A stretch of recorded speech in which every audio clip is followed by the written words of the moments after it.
जैसे 2000 के note market से गायब हुए, काश कुछ ऐसा होता कि ये केस लॉस भी ऐसे धीरे-धीरे पहले गायब हो जाते और उसके बाद बैन, लेकिन ऐसा हो नहीं सकता। नमस्ते, welcome to high legal and आज के इस वीडियो में हम डिस्कस करेंगे इंडियन एविडेंस एक्ट के कुछ landmark judgment. So let's get start. आज का हमारा पहला जजमेंट है Kashmira Singh versus state of MP का। ये तो हम सभी जानते हैं कि ये जजमेंट बात करता है कन्फेशन ऑफ को अक्यूज की। आप इस केस के फैक्ट्स को समझते हैं। इस केस में एक फूड इंस्पेक्टर रहते हैं और एक फूड ऑफिसर रहते हैं। जो फूड ऑफिसर है वो फूड इंस्पेक्टर को राइस मिल में एक ऐसा अनऑथराइज्ड काम करते हुए देखते हैं चावल बीनने का, जो एक्चुअली उनको ऑथराइज नहीं था। इस चीज़ की कंप्लेंट वो डिपार्टमेंट में कर देते हैं, जिसकी वजह से पहले फूड इंस्पेक्टर कश्मीरा सिंह को टेम्परेरली सस्पेंड किया जाता है और आफ्टर दैट उसके बाद उन्हें परमानेंटली सस्पेंड कर दिया जाता है। इस बात से खिन्न होकर कश्मीरा सिंह प्लान बनाते हैं फूड ऑफिसर के बच्चे का खून करने का, जिससे वो उनसे बदला ले सके। इस बदला लेने के लिए पहले वो एक शख्स गुरबचन सिंह से दोस्ती करते हैं और उसके अलावा अपने भाई और अपने भतीजे को भी इस पूरे प्लान में इंक्लूड करते हैं। इसके बाद ये तीनों लोग मिलकर फूड ऑफिसर के 5 साल के बच्चे की हत्या करते हैं और उसकी लाश को बोरे में भरकर एक कुएं में फेंक देते हैं। इस केस में कन्फेशन देता है गुरबचन सिंह और उस कन्फेशन के आधार पर गुरबचन सिंह और कश्मीरा सिंह को कोर्ट कन्विक्ट कर देती है और वहीं भाई और भतीजे को छोड़ देती है। इसके बाद अपील हाई कोर्ट जाती है और हाई कोर्ट भी ट्रायल कोर्ट की उस डेथ पेनाल्टी को अप्रूव कर देती है। इसके बाद ये केस पहुंचता है सुप्रीम कोर्ट और सुप्रीम कोर्ट के सामने जो मेन क्वेश्चन था वो ये था कि क्या किसी को अक्यूज के कन्फेशन के आधार पर किसी व्यक्ति को कन्विक्ट किया जा सकता है। अल्टीमेटली सुप्रीम कोर्ट ने इस केस में ये बोला कि बेसिकली किसी भी कन्विक्शन को कन्फेशन के आधार पर दिया जा सकता है, लेकिन उसके लिए हमें कुछ चीज़ों को ध्यान में रखना बहुत इंपॉर्टेंट है। जैसे कि कन्फेशन जो है वो कब दिया गया, क्या उसमें कुछ डिले तो नहीं था, क्या उसमें कुछ सस्पिशियस तो नहीं है, और ऐसे बहुत सारे फैक्टर्स थे। इस केस में जो कन्फेशन दिया गया था वो 10 दिन के भीतर दिया गया था, ऑन द स्पॉट कन्फेशन नहीं था। इसके अलावा ये चीज़ भी प्रूफ नहीं हो पाई थी कि कश्मीरा सिंह ने गुरबचन सिंह से फ्रेंडशिप सिर्फ इसलिए की थी कि आगे जाकर वो मर्डर केस में इसे फंसा सके। इस वजह से इस पर्टिकुलर केस में जो डेथ पेनाल्टी दी गई थी उसे सुप्रीम कोर्ट कैंसिल कर देती है और उन्हें पनिशमेंट में सेक्शन 201 ऑफ आईपीसी की 7 साल की इम्प्रिजनमेंट। और जो मेन प्रिंसिपल इस केस से निकल कर आया वो ये था कि कन्विक्शन किसी भी कन्फेशन के आधार पर दिया जा सकता है, लेकिन उसमें कुछ चीज़ों का ध्यान रखना ज़रूरी है कि उसमें डिले ना हो, वो कोरोबरेट हो सके और दूसरे भी कुछ अन्य चीज़ें जो कि सर्कमस्टेंसेस के आधार पर डिसाइड की जा सकें। हमारा नेक्स्ट केस है Pulukuri Kottaya and others versus emperor का। ये केस बेसिकली डील करता है section 27 of Indian evidence Act का। सेक्शन 27, 25 और 26 का एक्सेप्शन है। क्यों? क्योंकि सेक्शन 27 ये बोलता है कि किसी भी कन्फेशन का वो पार्ट एडमिसिबल हो सकता है जो कि भले ही पुलिस ऑफिसर के सामने दिया हो, अगर उससे किसी फैक्ट की डिस्कवरी हो रही है। अब इस केस में होता क्या है, वो लोग सिवैया तथा सुबैया इनकी एक दंगे में मौत हो जाती है और इसमें मल्टीपल अक्यूज रहते हैं।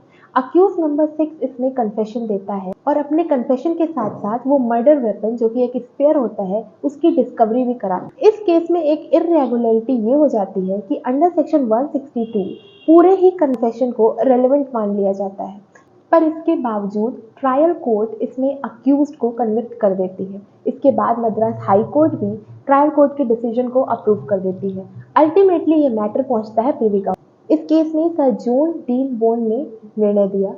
इस केस में प्रिवी काउंसिल के सामने दो क्वेश्चन थे। पहला क्वेश्चन ये था कि अगर सेक्शन 162 ऑफ सीआरपीसी के प्रोविजंस प्रॉपरली फॉलो नहीं हुए हैं तो क्या वो पूरी ट्रायल प्रोसीडिंग को विशिएट कर देगा। और दूसरा क्वेश्चन ये था कि अगर section 25 to 27 of Indian evidence act को प्रॉपरली कंप्लाई नहीं किया गया है तो क्या उसके आधार पर भी पूरी ट्रायल प्रोसीडिंग को कॉल ऑफ कर दिया जाएगा। अल्टीमेटली इस केस में कोर्ट ने ये बोला कि अगर सेक्शन 27 के प्रोविजंस प्रॉपरली फॉलो नहीं किए गए हैं हम उसे कंसिडर नहीं कर सकते, क्योंकि सेक्शन 27 क्लियरली ये बोलता है कि आप केवल पूरे कन्फेशन में से उतना ही पार्ट ले सकते हो जो किसी फैक्ट की डिस्कवरी करवा सके। वहीं अगर किसी भी प्रकार की इरेगुलरिटी होती है अंडर सेक्शन 162 ऑफ सीआरपीसी तो उसकी रेमेडी कोड में ही दी हुई है। और अगर उसके बाद भी कोई ऐसा एविडेंस कोर्ट ऑफ लॉ में एडमिशिबल हो गया है जो कि एक्चुअली एडमिशिबल नहीं होना चाहिए था, तो उस एविडेंस को छोड़कर बाकी जितने भी एविडेंसेस अवेलेबल हैं उनके आधार पर ही कन्विक्शन किया जा सकता है। हमारा अगला केस है क्वीन एम्प्रेस वर्सेस अब्दुल्ला का केस। ये केस डील करता है section 32 of Indian evidence act से, और बेसिकली इस केस में क्वेश्चन ये था कि अगर कोई भी डाइंग डिक्लेरेशन या कोई भी एविडेंस साइंस या जेस्चर्स के थ्रू दिया जाता है तो क्या हम उसे वर्बल स्टेटमेंट के अंतर्गत एडमिशिबल कर लेंगे या उसे क्या डाइंग डिक्लेरेशन के रूप में माना जाएगा। इस केस में अक्यूज्ड अब्दुल्ला के ऊपर चार्ज रहता है एक प्रोस्टिट्यूट दुलारी का मर्डर करना। इस केस के फैक्ट्स कुछ ये हैं कि इसमें अक्यूज्ड अब्दुल्ला एक प्रोस्टिट्यूट दुलारी का मर्डर कर देता है उसका गला घोटकर। उसका गला घोटने के बाद भी कुछ टाइम ड्यूरेशन तक वो जीवित रहती है और उसके बाद उससे उसका डाइंग डिक्लेरेशन लिया जाता है। अब चूंकि दुलारी के गले में इंजरी थी तो वो बोल नहीं सकती थी, इस वजह से उससे हॉस्पिटल में क्वेश्चंस पूछे गए कि क्या इसने तुम्हें मारा, क्या अब्दुल्ला ने तुम्हें मारा। और जब उससे ये पूछा गया कि क्या अब्दुल्ला ने तुम्हें मारा तो उसने हाँ में अपने जेस्चर्स के थ्रू जवाब दिया। इसके उपरांत वो मर चुकी थी तो दोबारा कोर्ट ऑफ लॉ में वो प्रोड्यूस नहीं हो पाई। अब इस केस में कोर्ट के सभी जजेस के थोड़े से मिक्स्ड व्यूज थे। कुछ का ये मानना था कि जो भी फैक्ट्स थे वो सेक्शन 3 और 9 के अंतर्गत फैक्ट्स की डेफिनेशन में तो आते थे, बट क्या उसके जेस्चर्स को कंडक्ट में माना जा सकता है, क्योंकि यहाँ पर जो क्वेश्चंस पूछे गए थे वो किसी और के द्वारा पूछे गए थे और इन रिस्पॉन्स में जो भी दुलारी ने बताया तो उसे क्या हम कंडक्ट मान सकते हैं या नहीं मान सकते हैं। अल्टीमेटली कोर्ट इस डिसीजन पर पहुंची कि इस साइन और जेस्चर्स के थ्रू दिए गए स्टेटमेंट को भी वर्बल स्टेटमेंट की डेफिनेशन के अंदर कंसीडर किया जाना चाहिए और इसे as a dying declaration consider किया भी गया। हमारा नेक्स्ट केस है Agnoo Nagesia versus state of Bihar का। इस केस के फैक्ट्स कुछ ऐसे हैं कि अगनू नागेशिया पर उनकी ताई और उनकी बेटी तथा दामाद का मर्डर करने का चार्ज लगा रहता है। तो पुलिस के सामने जाकर ये खुद कबूल करती है कि उन्होंने अपनी ताई, उनकी बेटी और दामाद का खून कर दिया है, और वो ये भी बताती हैं कि उन्होंने मर्डर वेपन को कहाँ छुपा कर रखा है। ये सारी बातें जब वो पुलिस को बताती है तो पुलिस एफआईआर रिकॉर्ड कर उन्हें तुरंत अरेस्ट कर लेती है। ट्रायल कोर्ट उन्हें इस केस पे कन्विक्ट कर देती है। अपील हाई कोर्ट में जाती है पर हाई कोर्ट भी ट्रायल कोर्ट के जजमेंट को अप्रूव कर देती है। फाइनली ये मैटर पहुंचता है सुप्रीम कोर्ट में। सुप्रीम कोर्ट ये बोलता है कि चूंकि जो मर्डर वेपन डिस्कवर किया गया था वो under section 27 of Indian evidence act relevant है, लेकिन इस आधार पर हम पूरे कन्फेशन को रिलेवेंट नहीं बता सकते क्योंकि ये कन्फेशन दिया गया था पुलिस ऑफिसर को, और इसलिए इसे प्रोटेक्शन मिल जाएगा section 25 of Indian evidence Act का।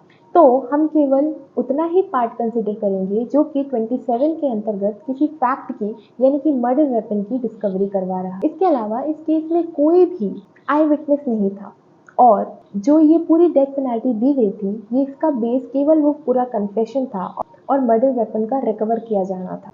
फाइनली सुप्रीम कोर्ट ने इस केस में ये बोला कि इस पर्टिकुलर केस में इतने सफिशिएंट एविडेंसेस है ही नहीं कि हम किसी व्यक्ति को केवल इस बेस पे मर्डर जैसे सीरियस ऑफेंस के लिए कन्विक्ट कर पाए, और इसलिए अपील को एक्सेप्ट कर लिया गया। सुप्रीम कोर्ट ने ये भी कहा कि under section 154 of CrPC FIR is not a substantive piece of evidence, it can only be use for corroboration and contradiction. हमारा अगला case Sharad Chandra Dey and others versus Gopal Chandra Laha and others.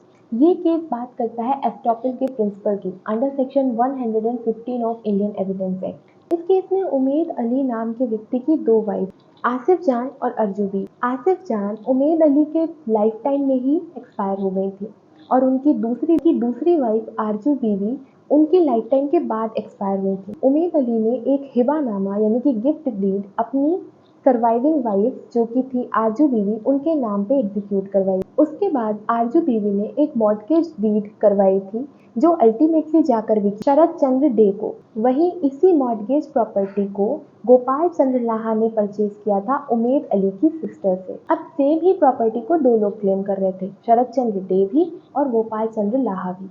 Gopal Chandra लाहा का कहना ये था कि जो हिबानामा था वही इनवैलिड था क्योंकि वो केवल क्रेडिटर्स को रिफ्रॉड करने के एम से बनाया गया। वहीं शरद चंद्र डे का कहना ये था कि ये प्रॉपर्टी उन्होंने एक ऑक्शन सेल में खरीदी थी और कोर्ट के ऑर्डर के थ्रू खरीदी थी, इस वजह से जो कि मॉर्टगेज डीड के एग्जीक्यूशन के लिए करवाई और इस वजह से इस पर डॉक्ट्रिन ऑफ एस्टॉपल लगना चाहिए।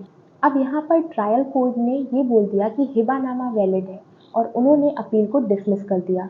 पर वहीं जब मामला गया फर्स्ट अपील में तो वहाँ पर डिस्ट्रिक्ट कोर्ट ने इस डिसीजन को ओवरटर्न कर दिया। सेकेंड अपील में भी हाई कोर्ट ने डिस्ट्रिक्ट कोर्ट के जजमेंट को सही ठहराया। अल्टीमेटली मामला पहुंचा प्रिवी काउंसिल में। अब प्रिवी काउंसिल के सामने क्वेश्चन ये कि क्या एस्टॉपल के प्रिंसिपल की वजह से ये केस मेंटेनेबल है ही नहीं।